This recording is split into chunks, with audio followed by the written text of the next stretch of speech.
Eu sou Fábio Bragança, historiador da Câmara de Vereadores de Piracicaba e membro do Instituto Histórico de Piracicaba. A Piracicaba já era uma região canavieira, né? E a cana-de-açúcar foi um dos principais produtos da economia colonial no Brasil. Só que durante um tempo ele foi se desvalorizando no mercado internacional, perdendo campo, né, devido a vários fatores. Um desses fatores, além da queda dos preços no mercado internacional, também era a grande concorrência com outros países, como Cuba, Porto Rico, Filipinas, e a falta de investimentos. E precisava, então, criar mecanismos para a modernização da produção da cana-de-açúcar.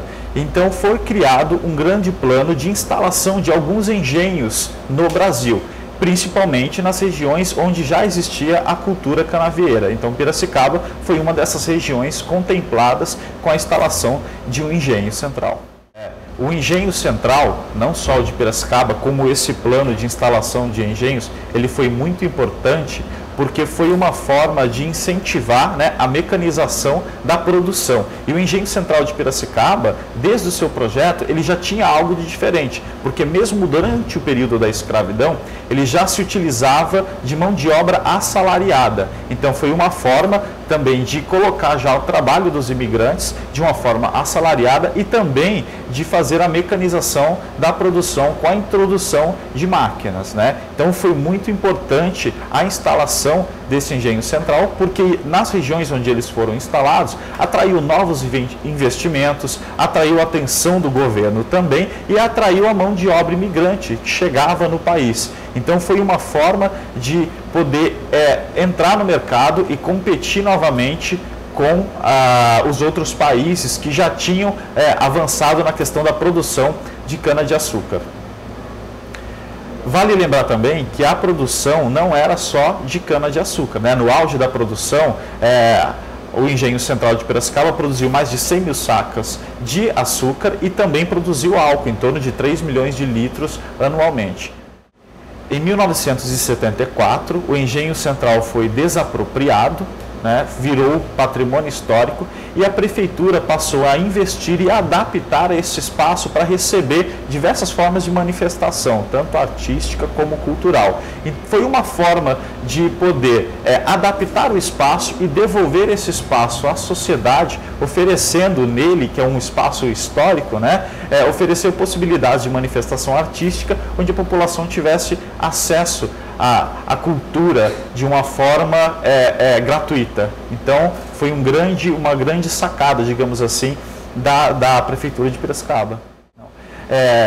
Não houve nenhum tipo de resistência nesse sentido, porque as regiões escolhidas para a implantação do engenho central eram regiões já canavieiras. Então, implantar um engenho central era trazer toda uma estrutura e uma modernidade que não existia para a época, porque o engenho previa também a mecanização dessa produção. Então, para a região de instalação de um engenho central, era muito importante. Vale lembrar que Piracicaba foi uma das cidades de instalação de engenhos. A região de Sertãozinho também foi outra região onde recebeu outro engenho.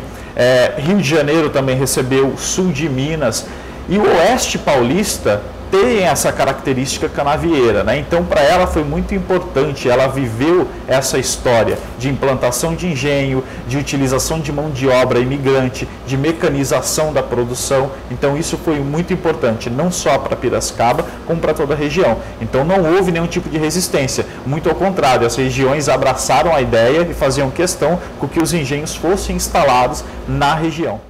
A quantidade de pessoas que trabalharam lá, então não tem como ter essa exatidão. Mas vale lembrar que não foi uma coisa tranquila, né? É uma época que ainda existia escravidão, era uma época em que o imigrante estava chegando para trabalhar e aí, mesmo sendo um trabalho assalariado, a exploração dessa mão de obra foi intensa. Então, os trabalhadores, né, do Engenho Central não foi uma coisa muito, eles não trabalhavam muito contente.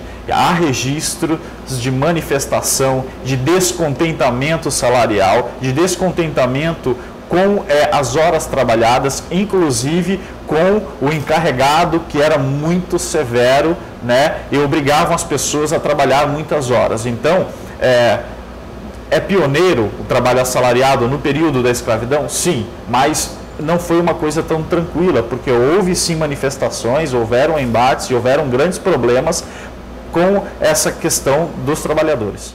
As pessoas que se instalavam em Piracicaba se instalavam pelas suas belezas naturais, e em volta do rio essa beleza sempre foi preservada por iniciativa particular, às vezes nem iniciativa pública. Então, perfeitamente cabível, né? Agora, uma curiosidade, inclusive que está sendo revelado agora em escavações do engenho, né? Nessa reforma que eles estão fazendo desse patrimônio, né?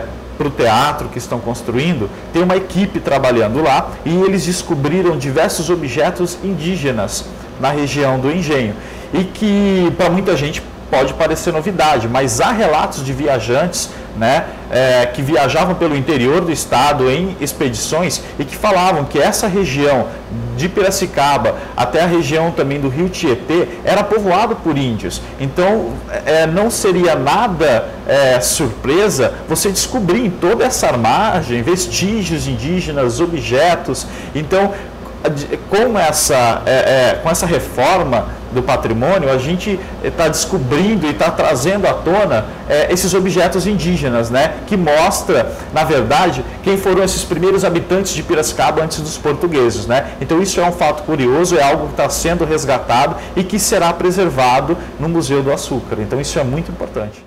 E que, na verdade, eu fui fazer um estudo sobre essa maneira de se nomear as coisas na época, e a nomenclatura se dava em virtude de três características. Ou eram nomes portugueses, ou eram nomes indígenas, né?